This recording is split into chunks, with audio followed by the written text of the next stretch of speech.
다른 여론조사에서도 이미 나왔지만은 오늘 YTN 리얼미터, YTN이 어떤 데입니까?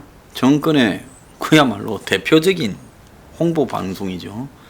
여기에서 부정이 51, 긍정이 44.8이 나왔다는 것은 매우 충격적일 겁니다. 아마 지난주보다 3.9%가 더 내려갔어요.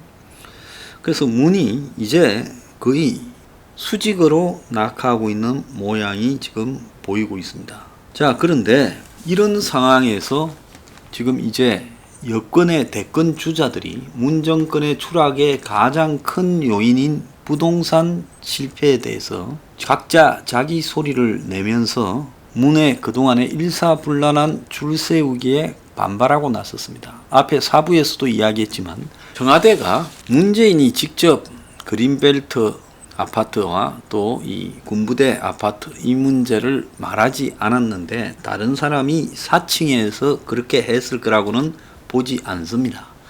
그래서 문이 앞장서서 그린벨트를 지금 아파트 짓겠다고 한 부분에 대해 지금 유력 대선 후보들이 다 반대를 하고 나선 것은 여기서 반대를 안 하면 자신은 예스맨으로 그야말로 문과 함께 추락해서 끝난다라고 하는 위기의식이 작동해서 전부 지금 정세균 총리부터 이낙연, 이재명까지 전부 나서서 지금 반대하는 목소리를 내고 있습니다.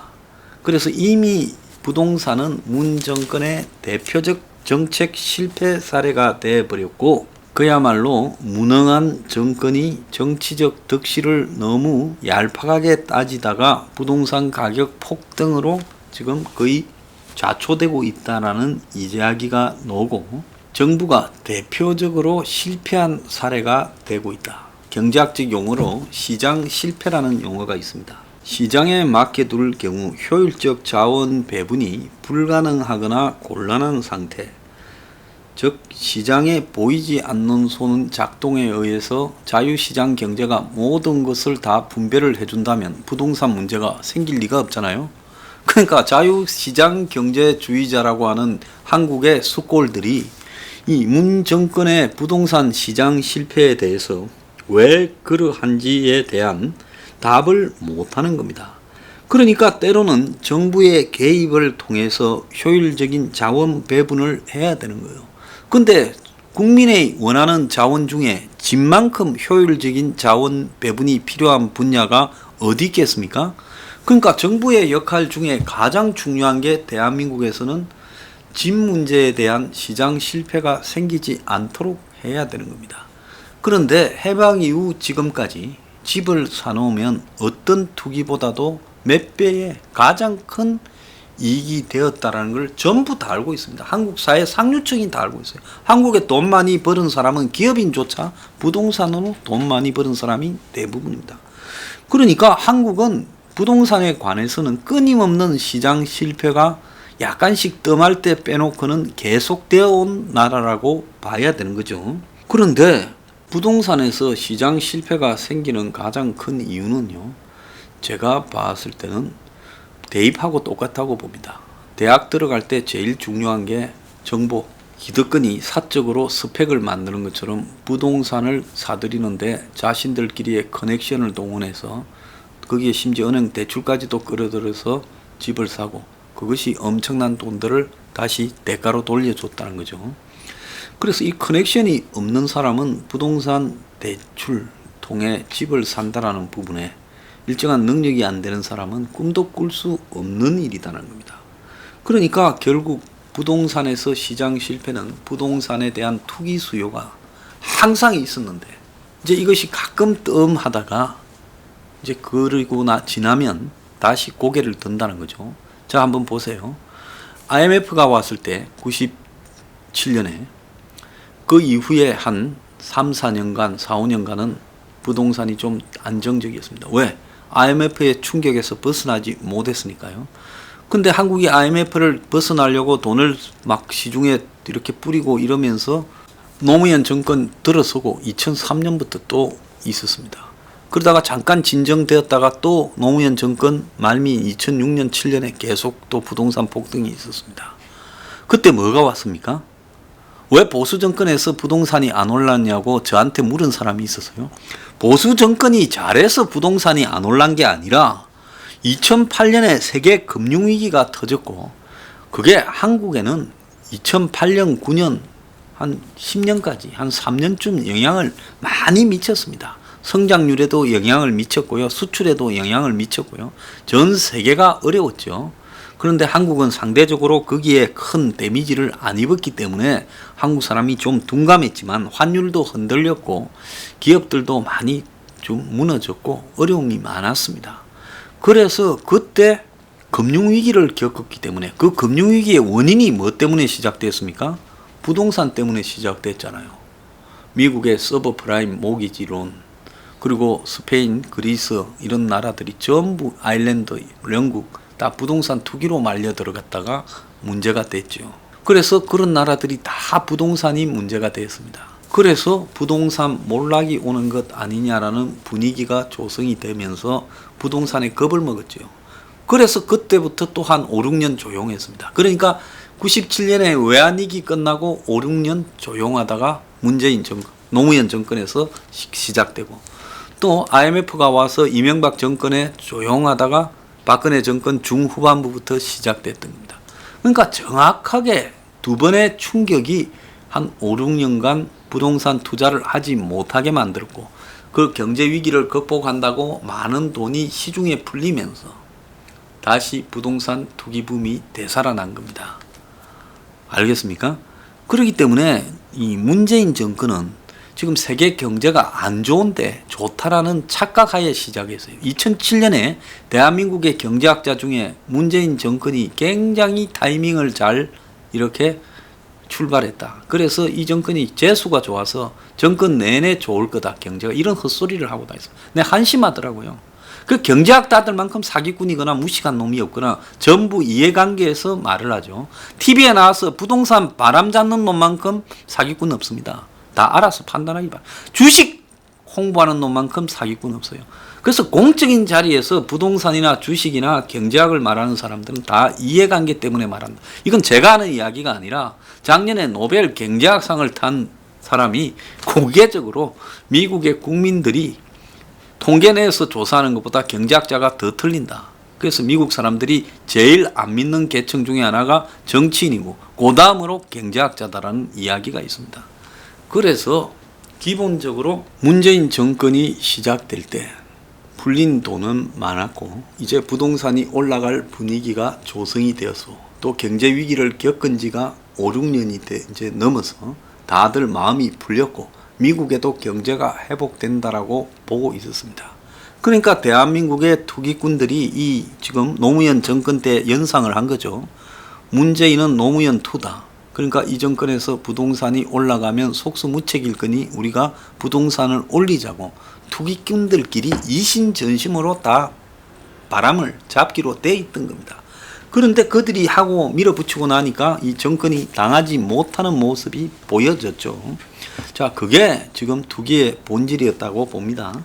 지금 문재인 정권이 부동산으로 실패하게 되면서 대선 주자들이 이제 정권을 비판하는 권력 분화가 시작되었다. 그래서 문 정권이 대표적으로 정부의 시장 실패한 정책이다. 그러면 문 정권은 부동산은 무슨 기준으로 움직이느냐? 이건 가수요다는 거죠. 투기 수요는 가수요지요. 필요 없는데 집을 사들이는 사람이지 않습니까? 그러니까 공급을 해봤자 계속 이런 투기 수요가 작동할 수밖에 없다.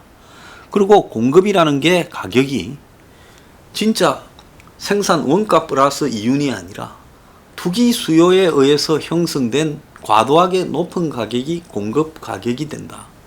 자, 그렇게 되면 이 부동산 자체의 가격 설정부터 시장 왜곡이 돼 있는 거다. 실제로는 이 수요가 이만큼이어야 되는데 투기 수요니까 이만큼 올라가잖아요. 그러니까 수요 공급이 합쳐지면서 어떻게 돼요? 가격이 높게 올라간 거죠. 경제학의 기본 원칙을 봐도 그렇게 해석될 수밖에 없습니다.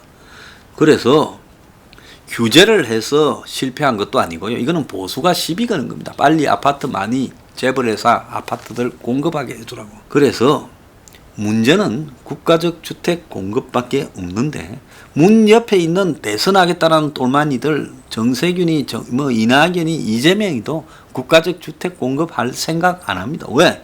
그 순간에 자신이 대선 가는데 필요한 기득권의 지원을 받을 수가 없게 되고 기득권에서 내친다고 생각하니까 그건 절대 안 하는 거예요.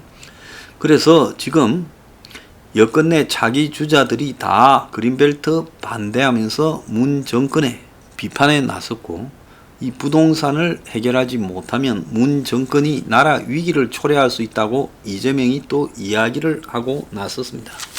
자, 그런데 오늘 동아일보 보면 레임덕에 들어선 부동산 정책이라 이렇게 이야기를 하며 부동산 세금 인상에 반대하는 누리꾼들이 실검 챌린지를 했다는 겁니다. 그래서 거기는 뭐냐?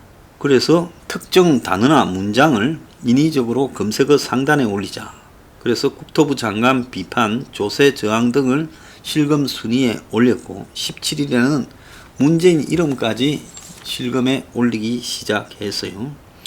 청와대 국민청원 게시판에는 주택 양도세 중과세에 빗대 치킨 2마리 먹는 사람도 양도세로 징벌하라. 말이 안 되지요. 솔직히 말하면 이런 와중에 집을 투기적으로 사는 사람에 대해서 중과세를 하는 것은 저는 당연하다고 봅니다. 이 보수 진보를 떠나가지고요. 부동산으로 투기를 얻을 수 있는 부분을 방치한다면 이 나라에 사실상 집이 없는 사람이 더 많은데 그 사람들은 다 어떻게 살아라는 겁니까? 그러지 않습니까? 아무리요 민주주의 국가라도 모든 것을 다 시장에 맡기는 것은 아니다라는 겁니다. 지금 문 정권의 민심 위반을 하는 사람은 그동안에 문 정권의 부동산 폭등을 통해 재미를 누리고 같이 즐겨왔던 사람들이 이제 문 정권이 살겠다고 두들겨 잡으니까 이제 저항을 하면서 비판 여론을 주도해가고 있다라고 봐야 되는 겁니다. 보수 언론들이 왜 부동산에 대해 이렇게 비판하는가는 그건 답이 뻔한 거죠. 그 사람들의 이 지지 기반이 한국 사회 중상층인 겁니다. 그래서 이제 이런 속에서 그야말로 집단 저항을 한다. 공개 조롱까지 한다. 근데 여기 참 하나 서글픈 일이 있어요. 국가적 주택 공급을 하라고 전세 가격이 올라서 죽겠다고 실제 집으로 고통받는 사람들이 모여서 집회를 해야 될 건데 집회를 하는 사람은 집을 2채 가진 사람이 중과세 한다고 아니면 나는 집을 가지고 있는데 세금 올라간다는 사람들이 집회를 하는 겁니다. 그래서 이게 뭘 보여주나? 돈이 그만큼 무섭다는 거죠. 자기가 겪는 고통을 갖다가 해결하자고 집회하는 사람은 별로 없고 문의 부동산 정책의 중과세로 고통을 받고 있는 사람들이 나와서 지금 집회를 하고 있어요. 옛날 같으면 얼굴 알려질까봐 잘 안 나올 건데 이제 마스크 끼는 세상이 됐으니까 열심히 나와서 집회합니다.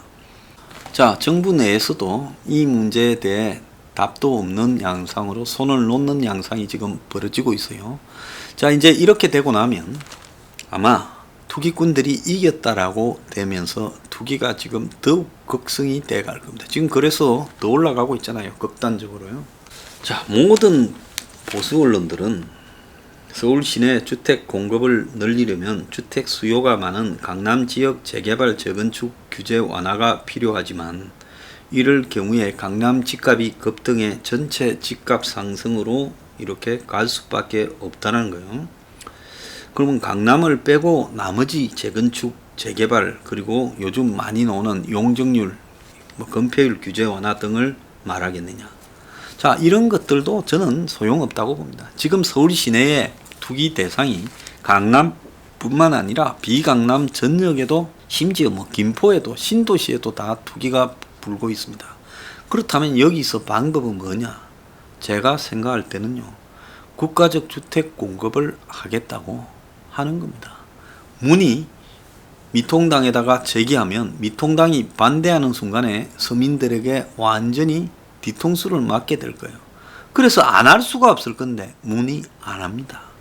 그래서 문의 정책 또한 저거는 좌파도 아니고 그 진보도 아니고 그야말로 그냥 그렇고 그런 친북 세력, 투기 친북 세력, 저는 이 정도 수준에 머무는 정권이라고 보고 있습니다.